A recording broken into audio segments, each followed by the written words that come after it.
ಸರ್ವಮಂಗಲ ಶಿವೆ ಸರ್ವಾರ್ಥಿಕೆ ಶರಣೆ ತ್ರ್ಯಂಬಿಕೆ ದೇವಿ ನಾರಾಯಣಿ ನಮಸ್ತುತೆ. ಮೊದಲನೇದಾಗಿ ನಾವು ಇಲ್ಲಿ ಕರೆದಾಗ ನಾವು ಬಂದು ಈ ಸ್ಥಳನ ಪರಿಶೀಲನೆ ಮಾಡಿದಾಗ ಇಲ್ಲಿ ಕಾಳಿಯ ಸ್ವರೂಪ ಆಲ್ರೆಡಿ ಅಲ್ಲಿ ನಿಂತಿತ್ತದು. ಅದನ್ನು ನಾವು ಅಷ್ಟೇ ಸ್ಟಡಿ ಮಾಡಿದ್ವಿ ಅಷ್ಟೇ ಹೊತ್ತು ಅಲ್ಲಿ ಆಲ್ರೆಡಿ ಇದೆ ಕಾಳಿ. ಆ ಎಮ್ಮ ಕಾಣಿಸ್ತಾ ಇರೋದ್ರಿಂದ ಕಣ್ಣು ನಮಗೆ ಅಲ್ಲಿ ಬೆಳಕಲ್ಲೇ ಕಾಣಿಸ್ತಾ ಇತ್ತು. ಹಾಗಾಗಿ ನಾವು ಇಲ್ಲಿ ಬಂದ್ವಿ, ನೋಡಿದ್ವಿ. ಅರುಣ್ ಯೋಗಿರಾಜ್ ಅವರದ್ದು ಮಾಡಿರುವಂಥ ಭದ್ರಕಾಳಿದು ಸ್ಟಡಿ ಎಲ್ಲ ಮಾಡಿದ್ವಿ. ಎಲ್ಲ ಕಡೆ ನೀವು ಕಾಳಿನ ನೋಡಿರ್ಬೋದು. ಈ ಥರ ಕಾಳಿನ ನಾವು ವಿಶೇಷವಾಗಿ ಮಾಡಬೇಕಂತ ಆ ಅಮ್ಮನ ಹತ್ರ ಅಪ್ಪಣೆ ತೊಗೊಂಡು, ನಿನ್ನ ರೂಪ ನೀನು ನಿನಗೆ ಹೇಗೆ ಬೇಕೋ ಆ ಥರ ತಗೊಬೋದು, ನನ್ನ ಕೈಯಲ್ಲಿ ಮಾಡಿಸ್ಕೊಳತ್ತಾಯಿ ಅಂಥೇಳಿ ಆ ಅಮ್ಮನಿಗೆ ನಾನು ಸಂಕಲ್ಪ ಮಾಡ್ಕೊಂಡು ಮಾಡಿದ್ವಿ. ತುಂಬ ಎಲ್ಲ ನೀವು ಹೇಳ್ಬೇಕು, ನಾ ಹೇಳೋಂಗಿಲ್ಲ. ಕಲಾವಿದನಾಗಿ ನನ್ನಿಂದ ಆದಷ್ಟು ಆ ಅಮ್ಮನಿಗೆ ನನ್ನಿಂದ ಏನು ಮಾಡಬೇಕು ನಾನು ಮಾಡಿದ್ದೀನಿ. ನೀವೆಲ್ಲ ಏನು ಅಂಥೇಳಿ ಒಪ್ಪಿಗೆ ನೀವು ಕೊಡಬೇಕು. ಧರ್ಮದರ್ಶಿಗಳ ಅವ್ರು ಪ್ರಾರಂಭದಿಂದ ಈ ಕೊನೆಯವರೆಗೂ ನಮ್ಮನ್ನು ಯಾವುದೇ ಒಂದು ಕುಂದು ಕೊರತೆ ಇಲ್ಲದಾಗೆ ಅವರು ಸಹಕರಿಸಿರೋದ್ರಿಂದ ಅದು ಆ ಥರ ರೂಪ ಬರೋದಕ್ಕೆ ಸಾಧ್ಯತೆ ಇದೆ. ವಿಶೇಷತೆ ಏನಿದೆ ಸರ್ ಇಲ್ಲಿ ನಾನು ಬಂದಾಗ ಇಲ್ಲಿ ಕಷ್ಟ ಕಾಲದಲ್ಲೇ ಬಂದಿದ್ದು.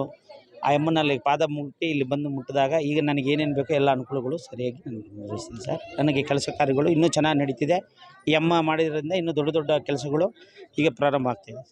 ಹೇಳೋಕ್ಕೆ ಮಾತು ಬರ್ತಿಲ್ಲ. ಆ ತಾಯಿ ಈ ಸ್ವರೂಪದಲ್ಲಿ ಈ ಎತ್ತರದಲ್ಲಿ ಮಾಡೋಂಥ ಶಕ್ತಿ ನಮಗೆ ಭಾಗ್ಯ ಕೊಟ್ಟಿರೋದು ನಮ್ಮ ಪುಣ್ಯ.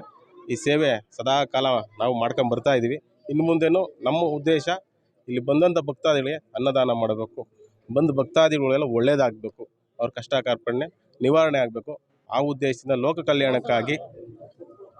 ಕಲ್ಯಾಣಕ್ಕಾಗಿ ಅಮ್ಮನ್ನ ಇಲ್ಲಿ ಪ್ರತಿಷ್ಠಾಪನೆ ಮಾಡಿ ನಾವು ಮಾಡ್ತಾಯಿದ್ದೀವಿ. ದೇವಸ್ಥಾನ ತುಂಬ ಚಿಕ್ಕದಾಗಿತ್ತು. ಇಲ್ಲಿ ಹಳೆಯ ದೇವಸ್ಥಾನ, ನಾವು ಪೂಜೆ ಮಾಡ್ಕೊಂಬರ್ತಿದ್ದು. ಈಗ ಅಮ್ಮನ ಸಂಕಲ್ಪ ಆದಮೇಲೆ, ಅಮ್ಮನ ಇದಾದಮೇಲೆ ನಾವು ತುಂಬ ಚೆನ್ನಾಗಿ ಮಾಡಬೇಕು. ನಮಗೂ ಒಲ್ದಿರೋಂಥ ತಾಯಿ, ನಾವಿದ್ದಂಥ ಕಷ್ಟ ಕಾಲದಲ್ಲಿ ಈ ಮಟ್ಟಕ್ಕೆ ಇದ್ದೀವಿ ಅಂದರೆ ಆ ತಾಯಿ ಕಾರಣ. ಅದಕ್ಕೆ ಈ ಅನುಗ್ರಹ ಎಲ್ಲರ ಮೇಲೂ ಆಗಬೇಕು, ಎಲ್ಲರೂ ಚೆನ್ನಾಗಿರ್ಬೇಕು ಅನ್ನೋ ಉದ್ದೇಶದಿಂದ ನಾವು ಭಕ್ತರ ಕಷ್ಟಗಳು, ಈಗ ನರಮಾನವರಲ್ಲಿ ತುಂಬ ಕಷ್ಟಗಳಿದೆ. ಅದು ಬಾಯಲ್ಲಿ ಹೇಳೋಕ್ಕಾಗಲ್ಲ. ಒಬ್ಬೊಬ್ರಿಗೆ ಒಂದೊಂದು ರೀತಿ ಕಷ್ಟ. ಆ ಕಷ್ಟಗಳನ್ನೆಲ್ಲ ಹೋಗ್ಲಾಡಿಸ್ಬೇಕಂದ್ರೆ ತಾಯಿ ಅವತಾರ, ಆಮೇಲೆ ಆ 41 ಅಡಿ ಅಮ್ಮ ನಿಂತಿದ್ದಾಗ ಆ ಕಷ್ಟಗಳು ಕಾರ್ಪಣ್ಯಗಳು ದೂರ ಆಗುತ್ತೆ ಅನ್ನೋ ಇದು. ಆ ಕಾರಣದಿಂದ ಅಮ್ಮನ ಅಷ್ಟು ಎತ್ತರ ಮಾಡಿ ಬಂದ ಭಕ್ತಾದಿಗಳಿಗೆ ಉಳುಮಾನವರು ಅದು ಕಷ್ಟಗಳು ಎಲ್ಲ ನಿವಾರಣೆ ಆಗೋ ಉದ್ದೇಶದಿಂದ ಅದನ್ನು ಮಾಡಿಸಿ ಎಲ್ಲರಿಗೂ ಒಳ್ಳೆಯದಾಗಬೇಕು. ನಮ್ಮ ಗ್ರಾಮ ಇನ್ನೂ ಸುಭಿಕ್ಷವಾಗಿ ಒಳ್ಳೆಯ ಗ್ರಾಮ ಆಗಬೇಕು. ಗ್ರಾಮದಲ್ಲಿ ಸುಖ ಶಾಂತಿ ನೆಮ್ಮದಿ ಇರಬೇಕು. ಹಾಗೆ ರಾಜ್ಯದಲ್ಲೂ ಸುಖ ಶಾಂತಿ ನೆಮ್ಮದಿ ಇರಬೇಕು. ಬಂದ ಭಕ್ತಾದಿಗಳಿಗೆ ಅಮ್ಮನ ಹೆಸರಿಂದ ಅವ್ರಿಗೆಲ್ಲ ಒಳ್ಳೆಯದಾಗಬೇಕು. ಅಮ್ಮನ ದರ್ಶನದಿಂದ ಒಳ್ಳೆಯದಾಗಬೇಕು.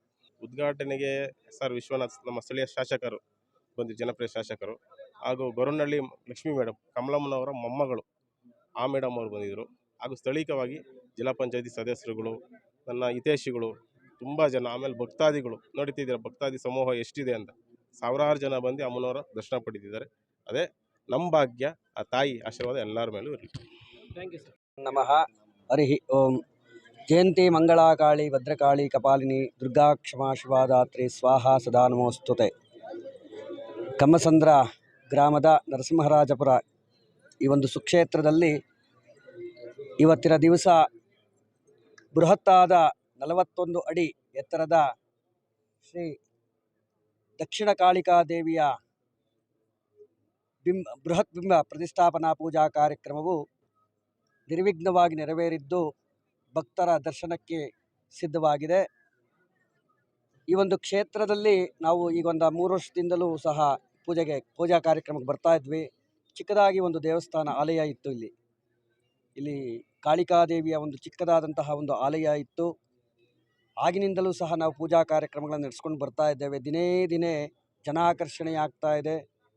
ಹೆಚ್ಚಿನ ಜನ ಬರ್ತಾ ಇದ್ದಾರೆ. ಒಂದು ಸಾರಿ ಕ್ಷೇತ್ರಕ್ಕೆ ಬಂದಂಥವರು ಅವರ ಅಭೀಷ್ಟಗಳ ಸಿದ್ಧಿಯಾಗಿ ಮತ್ತೆ ಬರ್ತಕ್ಕಂಥದ್ದು ನಾವು ನೋಡ್ತಾ ಇದ್ದೇವೆ. ನಮ್ಮ ಹತ್ರ ಸುಮಾರು ಜನ ಹೇಳಿದ್ದಾರೆ, ಈ ಕ್ಷೇತ್ರಕ್ಕೆ ಬಂದ ಮೇಲೆ ದೇವಿಯ ಹತ್ರ ಪ್ರಾರ್ಥನೆ ಮಾಡಿದಾಗ ಈ ಮಹಾಕಾಳಿಯ ಅವತಾರವಾಗತ್ತೆ, ಅವನ ಸಂಹಾರವಾಗತ್ತೆ. ಆ ಕಾಳಿಯ ಅರ್ಥ ಕತ್ತಲು ಅಥವಾ ಕಾಲ, ಸಮಯ, ಈ ಒಂದು ಪದದ ಅರ್ಥವಾಗಿರುತ್ತೆ. ಹಾಗಾಗಿ ಈ ಕಾಳಿ ಮಾತೆಯನ್ನು ಯಾರು ಆರಾಧನೆ ಮಾಡ್ತಾರೋ ಅವರ ಅಭೀಷ್ಟಗಳೆಲ್ಲವೂ ಸಹ ತತ್ಕ್ಷಣದಲ್ಲಿ ಸಿದ್ಧವಾಗತ್ತೆ. ಕಾಳಿದೇವಿ ನೋಡಲಿಕ್ಕೆ ಭಯಂಕರವಾಗಿದ್ದಾಳೆ ಹೊರತು ಅವರ ಭಕ್ತರಿಗೆ ಅವಳು ಯಾವತ್ತೂ ಸಹ ಶಾಂತರೂಪಿ. ಅವಳನ್ನು ನಂಬಿ ಬರ್ತಕ್ಕಂತಹ ಭಕ್ತರಿಗೆ ಅಭೀಷ್ಟವನ್ನು ಶೀಘ್ರವಾಗಿ ನೆರವೇರಿಸ್ತಾಳೆ.